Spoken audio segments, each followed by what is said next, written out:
मुल्तान पाकिस्तान मुस्लिम league नून workers convention के दोस्तों, भाइयों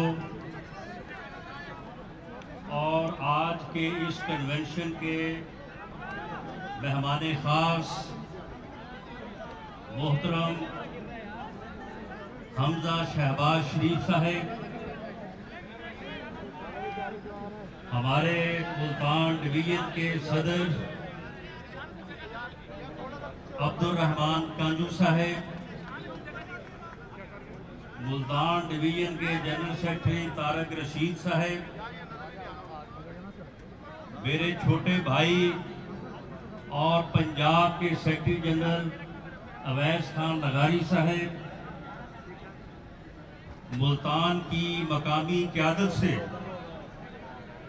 जो दोस्त यहाँ पे तशरीफ फरमा हैं, MNA, MPA, टिकट होल्डर साहबान, जो हमजा शहबाज शरीफ के साथ लाहौर से पार्टी के मुअज़्ज़ज़ साथी तशरीफ लाए हैं। आज का खिताब, आज की बात को हमारे पार्टी लीडर, पंजाब के पार्लिमानी लीडर मियां हमजा शहबाज शरीफ करेंगे, लेकिन मैं अपने वर्कर भाइयों को, मुल्तान के वर्कर्स कन्वेंशन के शुरका को मैं चंद लम्हों में एक मुख्तसर सा जायजा उनके सामने पेश करूंगा। मेरे भाइयों, ये पाकिस्तान मुस्लिम लीग नून, ये पाकिस्तान मुस्लिम लीग नून के हिस्से में ये अल्लाह ताला ने इस कौम के लिए ये फख्र और इफ्तिखार रखा है कि 20-22 साल पहले पाकिस्तान एशियन टाइगर बनने जा रहा था। पाकिस्तान पूरी दुनिया के अखबारात और पूरी दुनिया के रसायल ये लिख रहे थे कि पाकिस्तान जिस लिहाज से तरक्की कर रहा है, पाकिस्तान एशियन टाइगर बनने जा रहा है, एक तरक्की याफ्ता मुल्क बनने जा रहा है। कि इसी दौरान हिंदुस्तान ने एटमी धमाके किए और पाकिस्तान के ऊपर पूरी दुनिया का दबाव आया कि हिंदुस्तान ने बेशक एटमी धमाके किए हैं, लेकिन पाकिस्तान कोई एटमी धमाका ना करे, क्योंकि दुनिया को ये गवारा नहीं कि कोई इस्लामी मुल्क जो है वो एटमी कुव्वत बने। लेकिन उस वक्त के वजीर आजम ने अमेरिका के सदर के 5 टेलीफोनों के मुकाबले में 6 धमाके करके पाकिस्तान को एटमी कुव्वत बनाया और पाकिस्तान दुनिया के नक्शे पे पहली इस्लामी कुव्वत बन के उभरा और पाकिस्तान तरक्की की मंजिलें तय कर रहा था कि 12 अक्टूबर 99 आ गया। उसके बाद 13 साल इस मुल्क में लोड शेडिंग, इस मुल्क में दहशतगर्दी, जो मेरे सामने जो मेरे भाई बैठे हैं, जो 97-98 में होश में थे, 20-22 साल की उम्र को थे, वो बताए कि उस वक्त किसी ने लोड शेडिंग का नाम सुना था? उस वक्त किसी ने दहशतगर्दी का नाम सुना था? कोई दहशतगर्दी नहीं थी, कोई महंगाई नहीं थी, कोई लोड शेडिंग नहीं थी। लोग सुख की रोटी खाते थे और मुल्क तरक्की कर रहा था कि 12 अक्टूबर मुसल्लत किया गया और 13 साल बाद दोबारा जब मुल्तान के भाइयों आपने, जनूबी पंजाब ने, सेंट्रल पंजाब ने और पूरे पाकिस्तान ने दोबारा मियां नवाज शरीफ को इस मुल्क की बागडोर संभाली तो उस वक्त दो मसले थे। हर तरफ ये कहा जा रहा था कि लोड शेडिंग है और दहशतगर्दी है। इन दो मसलों के अलावा पाकिस्तान आगे नहीं बढ़ सकता। जब तक यहाँ पे लोड शेडिंग का हल नहीं होगा, यहाँ से दहशतगर्दी दूर नहीं होगी, पाकिस्तान तरक्की नहीं कर सकता।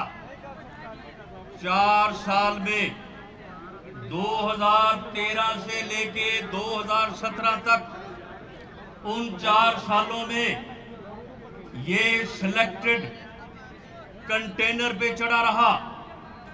ये कंटेनर पे चढ़ के तरक्की का रास्ता रोकता रहा। इसने सी पैक को 1 साल के लिए रोका। इसने हर तरफ हंगामा आराई की। इसने हर वो कोशिश की कि पाकिस्तान को आगे बढ़ने से रोका जाए, लेकिन इसके बावजूद इस कौम ने, इस मुल्क ने मियां नवाज शरीफ की क़यादत में और पंजाब में मियां शहबाज शरीफ की क़यादत में इस मुल्क से लोड शेडिंग के अंधेरे भी दूर किए और दहशतगर्दी भी दूर की। ये पूरा पाकिस्तान गवाह है, ये पूरी दुनिया गवाह है कि मियां नवाज शरीफ और मियां शहबाज शरीफ की क़यादत में लोड शेडिंग के अंधेरे दूर हुए और दहशतगर्दी दूर हुई और फिर मुल्क आगे बढ़ने लगा। और फिर मुल्क की जो ग्रोथ रेट है वो 5.8 पे चली गई और ये करीब था कि ये जब 6-7 पे पहुंचेगी तो फिर इस मुल्क में कोई बेरोजगार नहीं होगा, इस मुल्क में कोई भूखा नहीं सोएगा, इस मुल्क में कोई दवाई के बगैर नहीं मरेगा, हर किसी को रोजगार मिलेगा। तो फिर क्या हुआ? फिर दोबारा जो है वो 27 जुलाई 2017 जो है वो इस मुल्क पे वारद कर दिया गया। दोबारा मुल्क को नीचे गिराया गया। हम उन कुव्वतों से ये कहते हैं कि जब भी पाकिस्तान आगे बढ़ने लगता है, वो 1999 हो या वो 2017 हो, जब पाकिस्तान अपने मिसाइल पे काबू पाता है, जब पाकिस्तान अपने मिसाइल पे काबू पा के आगे बढ़ने की कोशिश करता है, जब पाकिस्तान अपने आवाम के लिए एक ऐसा मुल्क बनाने की कोशिश करता है कि जो आगे बढ़े और तरक्की करे, तो फिर क्यों कभी 12 अक्टूबर और कभी 28 जुलाई 2017 आ जाता है। इसीलिए कि पाकिस्तान में एक साजिश के तहत आवाम की राय को रोका जाता है और इस किस्म के कठपुतली जो है वो मुसल्लत किए जाते हैं। आज आप देखें कि इस मुल्क में क्या सूरत हाल है। ये कहता था कि पेट्रोल की कीमत 1 रुपया बढ़े तो वजीर आजम चोर होता है। अब इस चोर दे पुत्र नूं पूछो वे कौन चोर है।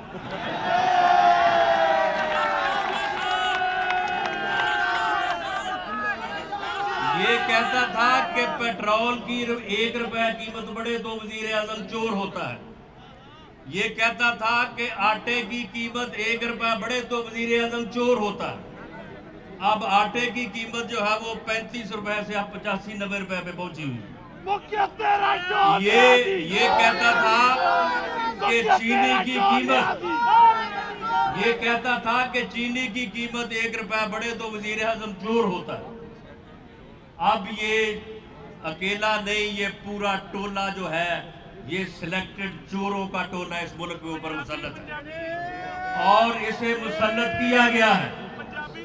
मेरे भाइयों, ये पंजाबी से भी चोर है, उर्दू से भी चोर है और एक सराइकी से भी चोर है। मामला ये है कि इस बेशर्म इंसान ने पिछले 4 सालों में इस मुल्क की इकॉनमी का बेड़ा गर्क कर दिया है। इस वक्त मुल्क जो है वो इकोनॉमिकली खोखला हो चुका है। इसने पिछले 4 सालों में जो है वो सियासी कदरों का जो है वो जनाजा निकाल दिया है। इस मुल्क में ये ऐसे था कि सियासी लोग एक दूसरे की इज्जत करते थे, एक दूसरे का एहतराम करते थे। इस बदबख्त ने इस मुल्क में ओए तोए का कल्चर जो है वो रोशनास करवाया। इस मुल्क में सियासी रवादारी का इसने जनाजा निकाला। ये ऐसा बदबख्त इंसान है कि ये लीडर ऑफ द अपोजिशन से हाथ नहीं मिलाना चाहता, ये अपोजिशन से डायलॉग नहीं करना चाहता, लेकिन अब कह रहा है कि तालिबान से मैं डायलॉग करूंगा। यानी तालिबान से ये डायलॉग करना चाहता है। मौलवी फकीरुल्लाह दहशतगर्द जो है उससे हाथ मिलाना चाहता है, लेकिन लीडर ऑफ द अपोजिशन से हाथ नहीं मिलाना चाहता। पिछले 4 सालों में सिवाय इंतकामी कार्रवाइयों के इसने कोई काम नहीं किया। और शरीफ फैमिली और पाकिस्तान मुस्लिम लीग नून जो कि एक फैमिली है, उसके हर फर्द को इसने अपने इंतकाम का निशाना बनाया है।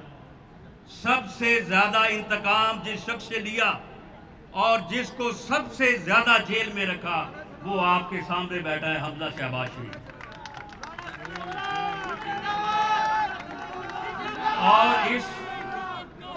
और इस बदबख्त इंसान ने मुल्क की इकॉनमी का बेड़ा गर्क किया, सियासी रवायात का बेड़ा गर्क किया, और अब ये इस मुल्क की अहमियत और गैरत का भी जो है वो बेड़ा गर्क करने जा रहा है।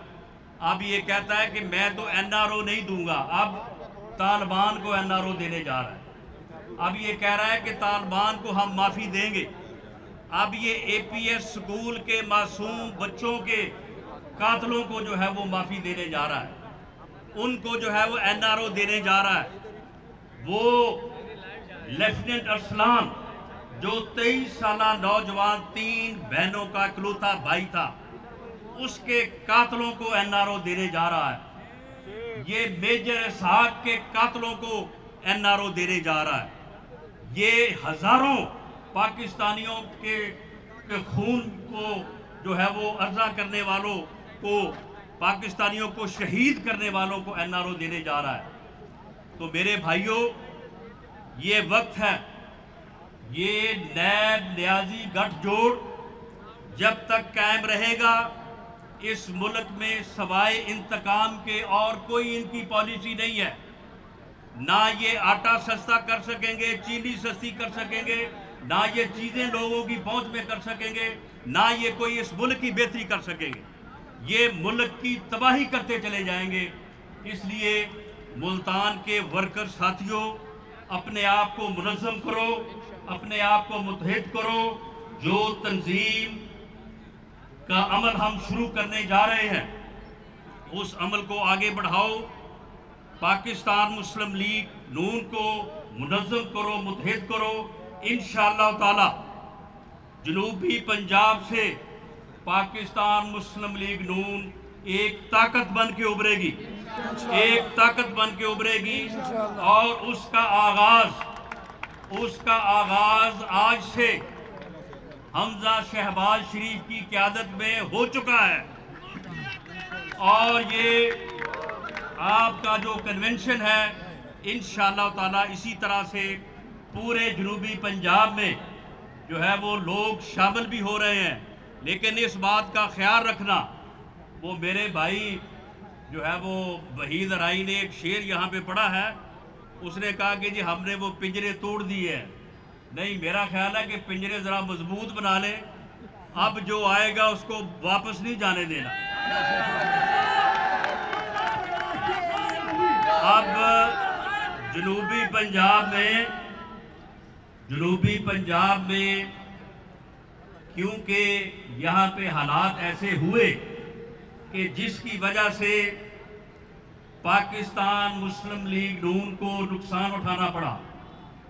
खुदा की कसम, जो जज्बा मियां शहबाज शरीफ के दिल में जनूबी पंजाब के लिए था, जिस तरह से उसने जनूबी पंजाब की खिदमत की, जनूबी पंजाब के हॉस्पिटल बनवाए, जनूबी पंजाब की सड़कें और मोटरवेज बनवाई, जिस तरह से उसने सैलाब के दिनों में पैदल मोटरसाइकिल पे बैठ के किस तरह से जो है वो एक एक झोंपड़ी और एक एक गांव में पहुंचा। उसके बाद इन लोगों के लिए ये मुनासिब नहीं था कि ये 2018 के मुश्किल वक्त में जो है ये मियाँ शहबाज शरीफ की वफाओं का और मियाँ शहबाज शरीफ की खिदमत का इस तरह से जो है वो जवाब देते। लेकिन बहरहाल जो हो चुका सो हो चुका। अब जो आएगा तो इंशाअल्लाह ताला वो हमारे साथ उसे खड़ा रहना होगा, अपने अवाम के लिए, इस खित्ते के लिए, इस खित्ते की तरक्की के लिए। और हम आपको यकीन दिलाते हैं इंशाअल्लाह ताला कि पाकिस्तान मुस्लिम लीग नून 31 मई 2018 को तरक्की का जो सफर जहां से रुका है वहीं से हम इंशाअल्लाह ताला जनूबी पंजाब की तरक्की का सफर जो है वो शुरू करेंगे। पाकिस्तान जिंदाबाद।